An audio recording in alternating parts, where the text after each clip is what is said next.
Quentin was his own person, a strong leader and a strong personality. People always followed him. Started when he was about 12 or 13 years old with marijuana initially. Got in with the wrong crowd and started to go down the wrong path in middle school. I can't exactly pinpoint the time when it escalated from just marijuana to pills. And he was convinced that he needed Xanax in order to function and that there wasn't a problem with it.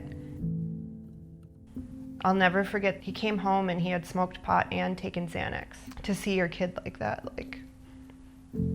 that was the first time when I really saw him just having a hard time keeping his eyes open and having a hard time having conversation with me. And I just kind of got a handle on how serious it was.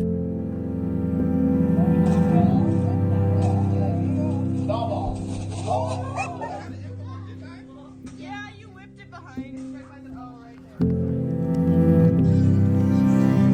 Hey kids, this is your Uncle Quintin. Quentin didn't see himself as an addict. Typical day. Come on. He didn't realize the implications of what he did. Almost all Xanax that you're buying off market or on the streets is laced with fentanyl. The national opioid epidemic. Fentanyl is 50 times stronger than heroin. Counterfeits laced with fentanyl instead of the real ingredient. It looks the same as a regular pill. And see, that's the danger, because you don't know what you're getting. And he called me up and said, "Mom, I can't do life like this anymore. I just want to be healthy and I just want to be in Florida with you and Piper." He gave his notice at work, started to prepare to come down to Florida. So his family gave him a going away party 4th of July weekend, and they were all saying their goodbyes. And I spoke to him that day, and he was debating whether or not to go out with a friend after, and I encouraged him to just stay. So the next day, Sunday, got up, went to church, had a regular day. Around 6 p.m. at night, his best friend back in Minnesota texted me and asked if I had talked to Quentin that day. And I said, no, I just spoke to him yesterday. You know, he was at his grandma's, and I said, why? What's going on? He said that he saw a social media post. Somebody had posted something that didn't make sense to him, and he hadn't heard from Quentin, so he just was trying to find him. And I asked him what was the social media post, and he sent me a picture. It was Quentin's picture, and somebody had posted, "Gone too soon, rest in peace." And I remember, the air just leaving my lungs. In that moment, I couldn't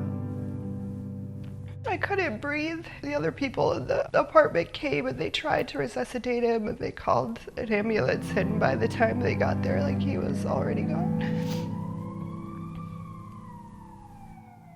So, yeah, that was July 8th. That was Sunday, July 8th. He had been gone the whole day, and I didn't know about it until later that night.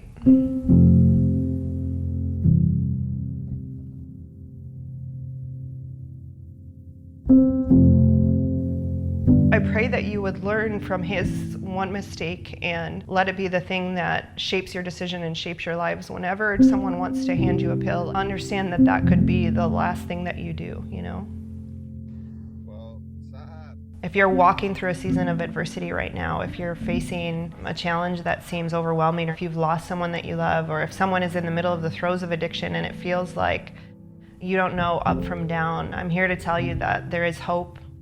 There is a place of freedom and peace and joy, that you don't have to surrender those things to whatever's going on in your life. And there's a community of people that are going after that as well. And so I want to invite you to join us at Q's Army and become a part of his army and go on to do amazing things in your life. Anything that people do good in Q's Army here is credited to him up in heaven. And so I'm on a mission to make the impact as far-reaching as possible. So I want to invite you to join us to make a difference in his name and on his behalf.